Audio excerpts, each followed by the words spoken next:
Okay. So, what I want to talk about today is I want everybody to type in a chat a win that you've got, whether it's from today or the weekend, just like a win for you, something that is amazing sauce happening in your world, which is just like, yay, me, I'm awake, I'm alive, I'm here, I'm on the call. This is the same concept as like yay days and wins, looking for wins and lessons. I know I will sound like a broken record, but by golly, I'm going to bamboozle schmoozle your brains by the time you're done with me. So how you look at days, how you look at energy towards things. So it's either a win or a lesson. It's never failure, right? I don't know if you guys know, but failure is necessary. Failure means finding answers and learning. So much of our patterns are dug into like, I don't want to fail. Well, you're not happy how you are now. So how about we fail forward and start learning them and start, having some wins in that we're learning, wins in that we're paying more attention, wins in that we're learning that maybe the food that we, had been going to as one of our healthy options is got a little bit of extras, that kind of thing. So we're getting there, ladies, right? We're getting every day that you try to plug something in and figure something else out is a win. They stack. If it's hard, frustrating, and piss you off, you will never get it. It will continue to be hard, frustrating, and aggravating, right? And so part of mastery in everything is taking the time to learn. And so let's just say I had medical issues, high blood pressure, low cholesterol, whatever the things. Okay. When I had cancer, there was a combination of medicines that I was given. And the combination of medicines that I was given were based on my needs. A little of this, a little of that, right? And so the medicine that we don't want to take, but we will take, is a combination of things that, when put together, match that person's need. This is your medicine. And so if you look at it as this is going to get me skinny and it's pissing me off and I don't want to do it, it will be a burden. But if you look at it as each meal is your own way to make your medicine, to not have the medicine, hopefully, right? And so if we can reframe it that way, then the time it's going to take us to make the meal doesn't become a pain in the ass. It becomes a gift to ourselves. And I don't want to sound like a meme or an Instagram post, but you either make time for your wellness or you make time for your sickness. So I just want to reiterate those things because sometimes we hear it, sometimes we don't. Sometimes we need to hear it a lot of times. Sometimes we need the reminder. So we're going to talk about habits a bit, and we're going to talk about ways to create these habits that help you. And so everything that you can do to trump your automatic default setting. So your automatic default setting might be hit snooze. Your automatic default setting might be to scroll on your phone tonight for an hour in bed. Your automatic default setting might be to get up in the morning after you hit snooze and then go to the coffee. Your patterns, your subconscious way of doing things. So part of this is just interrupting patterns and being aware. And so we have to do things. I literally have to put my gym clothes, I still do it now, at the bottom of my bed. And so to not go to the gym means I have to walk over those clothes. I'm also going to show you my calendar. My workout is in my calendar. When I eat is in my calendar. When I shower is in my calendar. I'm a girl who's been an entrepreneur for 15 years. So if I tell you that having a calendar when I built a freedom life was nothing that I wanted, I mean it. But what I found was there's so much freedom in having your calendar because I have relax time. I have do nothing time. I have journal time. I have never anywhere for anybody time. I have more free time because my calendar is tight with the things that I need to get done. Whether you have appointments, whether you have a job, or you have doctor's appointments for kids, you get to plug in for yourself in your calendar the things that are important to you. And then you get to decide if you're going to skip over that or not. As a person who skipped over it a lot, it's okay because we stop seeing it, right? And then we know we can move and we know it's not as important. So time management is really, really important. And so part of what's called like taking that responsibility to self is you do what's in your calendar, then you're going to put these things in the calendar. You're going to put the workout in the calendar. You're going to include the time it takes you to get to the gym in the calendar. And so a lot of us don't put those kind of things in our calendar, right? And equate for the time. And then we think we don't have our time in our day, but we absolutely do. And I want to help you because it's something called like there's habit stacking, there's rearranging things, there's understanding. I stopped meeting people for coffee and I went for walks because my target of 10,000 steps, I would not get it. I had a goal. I would not get it. I bought a walking pad to help me get 10,000 steps. I bought a stand-up desk to help me get 10,000 steps. And so before I was like, well, I can't not see my friends. And I just changed how I saw my friends because my goals were the priority. And if they didn't want to go to a walk, no problem. I just wasn't going to meet them. And the interesting thing about when you go and change and transform is sometimes the people you're around starts to change.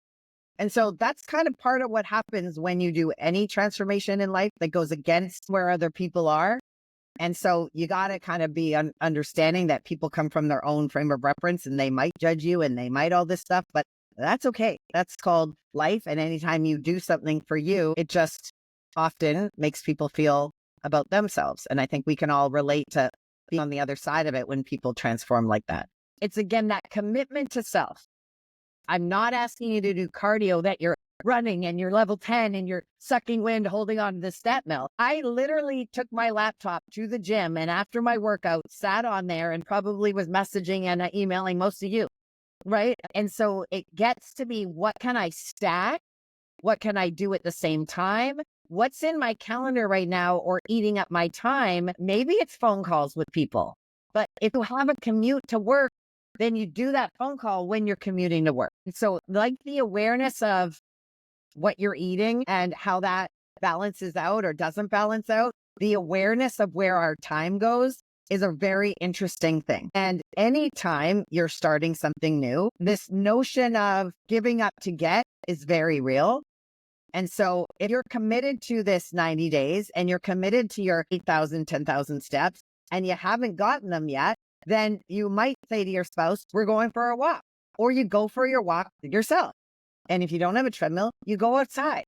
And yes, it's winter, but I mean, who cares? We're not asking you to jog. We all have hats and gloves, and it's actually really pretty out. And it's nice to have the fresh air. And if you want to get out of your house that's loud with people, then, hey, I'm going for a walk is a really nice, like, kumbaya moment too. But something in us is like, no, we don't go for walks. We sit on our ass at 7 o'clock and we plug into the next series, right?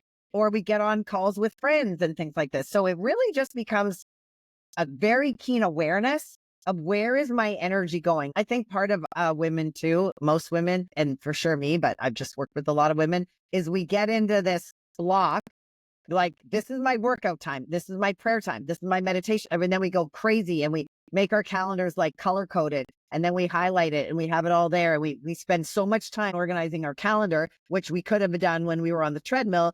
And we spend all our time getting ready to get ready and making sure everything's done instead of just like doing some of the stuff. Right. And so it might not be that every day it's 7 to 9. I know the last thing you want to do is exercise. And I know when you're tired, all you want to do is sit. And that's what we're used to doing. But I promise you, not at 10 at night and not at 9 at night, but I promise you at that 3, 4, 5, 6, you will feel so much better. And if all you do is say to yourself, I'm going to the gym and walking on the treadmill for 5 minutes. And if I hate it, I'm coming home. That's a win. And if all you do is go to your home gym and say, I'm going to do 3 sets of 10 squats, and that's all you do, that's a win. Because you will always feel better when you move.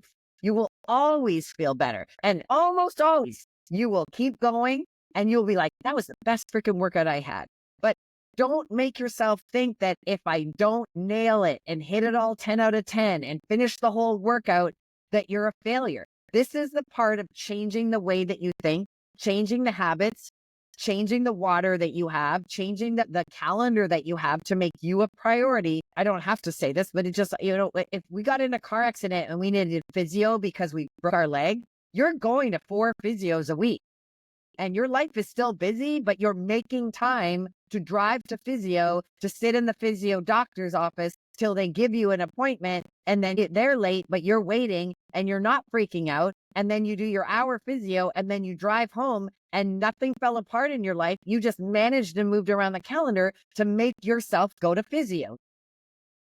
And this is the part of us that blow ourselves off and don't put us as a priority and actually feel bad saying to our family members that we're going to do something for us, right? And this is the stuff we get to investigate. Like, how on earth did it get to be that I have to apologize for going to take care of myself? Because if I have family and kids and I'm not healthy in a year, 2, 3, 4, 10, what part of that is doing good things for my kids? And so I'm saying this because we naturally don't think of it, because we're women and we say yes to everything for everybody else and we put ourselves at the bottom of the pile. But just remember all of the times where you don't have time, but then something happens in life and suddenly that becomes the focus. You will take that kid to the doctor every day. You will wait in the walk-in clinic line for 3 hours and everything will still get done in your life. But when we can trump it for us, we do. And that's something that we have to really be willing to stand our guard as human beings that are living our life, regardless of family, spouse, children. You're you.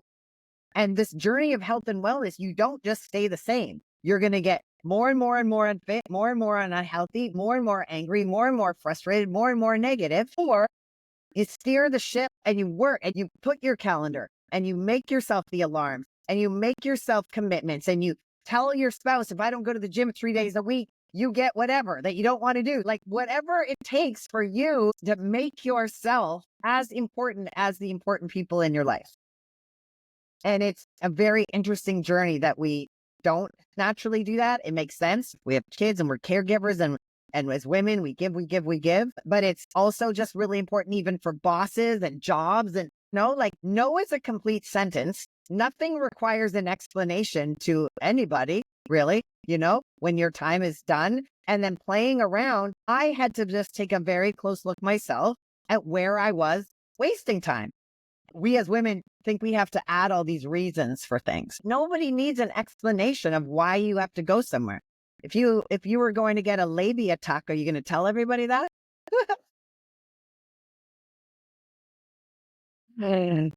Oh, I just see who's listening. Oh my God.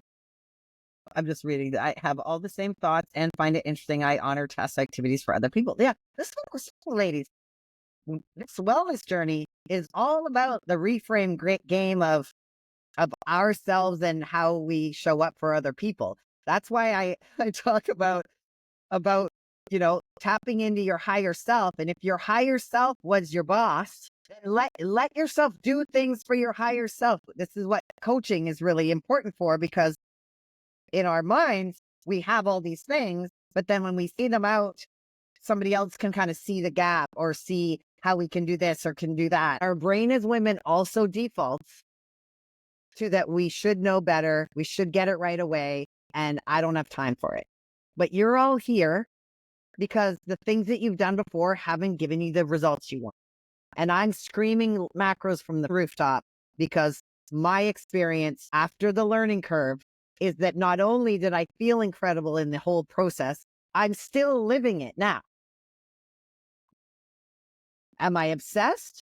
Or have I cracked the code to unleash unbelievable energy and longevity? That's the way I choose to look at it. And so that's why it's worth the effort.